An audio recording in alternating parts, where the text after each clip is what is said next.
Quais são, os critérios que você acha que são fundamentais para um casamento saudável? Para se escolher um parceiro, uma parceira? Então, precisaria dar uma aulinha aqui sobre isso. Eu tenho, Ele tem eu que tenho uma aula, né, que eu gosto muito, que eu falo sobre os 4 alicerces que determinam um casamento bem-sucedido. Tá? Primeiro é a bênção dos pais. O que faz um casamento ser realmente de Deus? Primeiro alicerce, a bênção dos pais. Então, você começou a gostar de uma pessoa, você quer um relacionamento com aquela pessoa, submete a sua intenção ao discernimento dos seus pais. Uhum. Isso é uma das coisas mais inteligentes espiritualmente que alguém pode fazer. Eu não sei se já percebeu. Mesmo se os pais às vezes não têm nenhuma fé ou sejam mais ignorantes da... Mesmo. É impressionante como pai e mãe é boca de Deus. É impressionante. Como um pai e uma mãe, mesmo que às vezes não são nem crentes, mas eles conseguem ter a percepção de quando um filho, uma filha está entrando numa canoa furada. É impressionante. É Deus que põe a mão ali e fala, vai lá, faz, né? Me ajuda aí também. Então, eu até faço uma pesquisa informal sobre isso, pessoas que entraram num casamento ruim, porque, puxa vida, errar no casamento, cara, é complicado. Né? Porque depois não dá para só falar, não era a vontade de Deus. Se não era, passou a ser, porque você fez um voto. Né? Mas eu pergunto assim, olha, quando você foi casar com essa pessoa, que hoje você está falando que você não devia ter casado, alguém te alertou? Ah, bem que minha mãe falou, bem que meu pai falou, bem que meu pastor falou.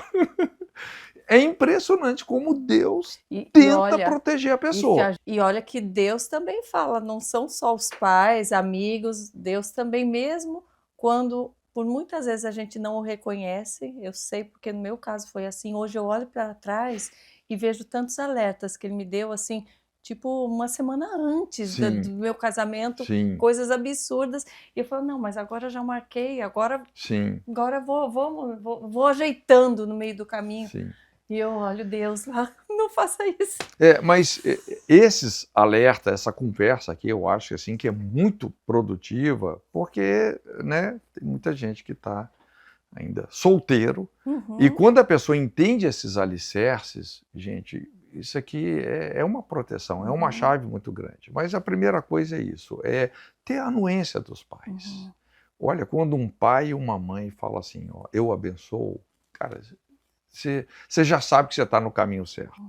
O segundo alicerce é a bênção dos pastores. Quando eu falo pastor, é aquela pessoa que você tem uma afinidade espiritual, que você abre o seu coração, né? E às vezes, alguns de nós, às vezes até tem pastor que conhece a gente, às vezes até melhor que os pais. Porque depois de uma certa idade, tem coisa que às vezes você não fala tanto com pai e mãe, mas você fala com o pastor, não é? Mas é um desafio, né? Porque você ter que aconselhar uma pessoa apaixonada, se a pessoa está só apaixonada pela pessoa certa, é maravilha, mas quando a pessoa está apaixonada pela pessoa errada... Iludida, ela cega, né? Aí é complicado. Então eu coloco 4 subpontos aqui. Né? Eu como pastor, como é que eu discipulo essas pessoas solteiras? Eu falo assim, olha, primeira coisa, antes de você se casar com essa pessoa, você tem que poder se casar com o Deus dela. Tá? Você tem que se casar. Você é filha de Deus. Se ela não é filha de Deus ainda, não é que ela seja melhor ou pior, mas é uma questão de jogo desigual. Você é filho de Deus, se ela não é filha de Deus, vai ser filha de um Deus estranho, como Malaquias 2 fala, Judá se casou com filha de Deus estranho, o homem que fizer isso será extirpado das tendas de Isaac. Né? Então tem que poder se casar com Deus dela. Já seria um critério para ficar, né, de olho e esperar. Eu honestamente, eu como pastor, eu não faria um casamento de um crente com um não crente. Não é que eu estou discriminando esse não crente e acho que nenhum não crente é melhor ou pior do que ninguém. Não é? Mas nem todo mundo é filho de Deus. É. Né? A pessoa só é criatura de Deus. Então você tem que poder se casar com o Deus da pessoa. Aí você tem que também poder se casar com o caráter daquela pessoa. Às vezes a pessoa está até na igreja, mas é mau caráter. É. Paulo fala, não vos associeis com todo aquele que, dizendo-se crente, for mentiroso, roubador, idólatra. Sim. Eu lembro, assim, de uma irmãzinha, né? Ela ia até vir fazer um curso lá com a gente, falou, pastor, não vou poder ir e tal, porque, cara, ela casou com um cara e o cara complicou tanto, o cara roubou ela e deixou o nome dela lá no SPC, o cara acabou com, né? Então, imagina, você como pastor está acompanhando aquele casal, você vê que uma pessoa, apesar de estar na igreja, tem uma índole assim, de mau caráter, cara. Não se case com essa pessoa. Ah, mas depois que casa, melhora. Será que melhora ou piora? Não, piora. Piora bastante. Você fica tentando, então, tentando. Veja bem, você se esgota. Fala... Com alicerces você não brinca. Né? Você tem que poder se casar com Deus da pessoa, caráter da pessoa. Você tem que poder se casar com a missão da pessoa. Né? Isso normalmente não dá muito problema, mas tem situações que às vezes são mais difíceis. Não é? Eu sou filho de médica, né? Assim, vida de médico não é fácil, Sim. é de plantão em plantão, não é? Eu também frequento muito a vida missionária, né? Um mundo de missões. Às vezes a pessoa tem um chamado missionário, casou com uma pessoa que não tem um chamado missionário.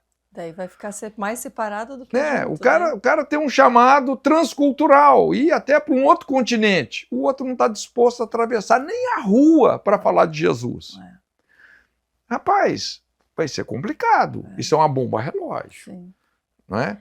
Então, no discipulado desse novo casal, a gente vai tratando isso. Pô, você pode se casar com Deus da pessoa, não tem julgo desigual, você pode se casar com o caráter dessa pessoa, né, ter uma afinidade ali de caráter dentro das propostas, né, e valores das escrituras, você tem que poder se casar ali com o chamado da pessoa. Eu sempre falo para as mulheres, antes de se casar com o seu futuro marido, case-se com a missão dele. E a questão da santidade? Na tua opinião, isso é algo também fundamental para um novo relacionamento, para essas pessoas que vão, né, se casar no futuro? O tempo de conhecimento também da pessoa, porque tem gente que fala, como que eu vou me casar se eu não conhecer? Essa teoria da modernidade, né? Como que você pautaria isso a questão bíblica mesmo? Sim, é lógico, né? Você tem que ter um tempo suficiente para você poder conhecer aquela pessoa, né? Essa é exatamente a ideia. E também, por isso que quando você coloca essas esferas de autoridade, você está conhecendo a família daquela pessoa, o pastor daquela pessoa, entende? Tudo isso vai te dando um certo conhecimento e esses alertas né, também vão vindo, testificando ou não se aquele relacionamento, se você pode assumir um relacionamento como aquele. Porque o casamento é uma decisão para a vida toda, né? Ou deveria ser. E quando não é, puxa vida, traz muito sofrimento, muitas perdas, não é? Pastor, no caso de quem já se divorciou, vou falar do meu caso também, sou divorciada já há 3 anos e meio, tem outras pessoas que estão nos ouvindo, eu acho que cada caso é um caso, cada um né, tem uma história, mas como que funciona diante da Bíblia e da Palavra de Deus a questão de um segundo casamento? A gente vê pastores hoje que se casaram de novo também, mas como o senhor enxerga essa questão? O que pode, o que não pode? Deixa eu te dar um norte aqui muito importante. Quando a gente lida com a questão do divórcio, você tem 2 conceitos fundamentais, que eles parecem ser sinônimos, mas eles são bem diferentes, que é divórcio e repúdio. O divórcio, o que é o divórcio? O divórcio é ele está colocado na dimensão de uma lei civil. Tá? É uma lei civil. É um documento que se assina. Você assinou aquele documento, agora você está dando uma satisfação para a sociedade que, a partir desse documento assinado, você ali está regulamentando a sua separação. Isso é o divórcio. Tá? O que é o repúdio? A palavra repúdio significa você rejeitar. Então, quem repudia é a pessoa que rejeita, que trai, que agride, que abandona, que adultera e que muitas vezes até descarta a possibilidade de uma reconciliação. A pessoa simplesmente risca aquela pessoa da população mundial e fala: você está julgada fora. Isso é o repúdio, é o que Deus odeia. Por quê? Porque a natureza de Deus Mas tem uns que querem fazer tudo isso e permanecer ainda. Tem uns que querem fazer tudo isso e permanecer, para não falar que está repudiando. Isso. Ainda. Aí é que está o problema. Porque, imagina, a gente atende muito caso assim. Tem gente que, por uma questão religiosa, o cara não divorcia, porque se ele divorciar, ele é um pastor, que a denominação dele vai fritar ele. Então ele não divorcia, mas ele mata a esposa na unha. Ele agride, ele trai, ele espanca, ele faz chantagem emocional, ele tortura psicologicamente, mas não divorcia. Entende? O que está em xeque diante de Deus? O divórcio ou o repúdio? O que Deus odeia é o repúdio. A natureza de Deus é reconciliação. Deus estava em Cristo, reconciliando consigo mesmo o mundo, colocou em nós a palavra e o ministério da reconciliação. Por isso que quando Jesus se refere aí toda essa lógica do repúdio, ele fala isso, dureza do coração. Isso não é o propósito original de Deus. Então o que acontece? A gente tem muitos casos onde uma pessoa se vê divorciada, estado civil dela, divorciado. Todavia, ela nunca repudiou esse ex-marido ou essa ex-esposa. Ela não repudiou, pelo contrário, ela lutou para aquilo dar certo.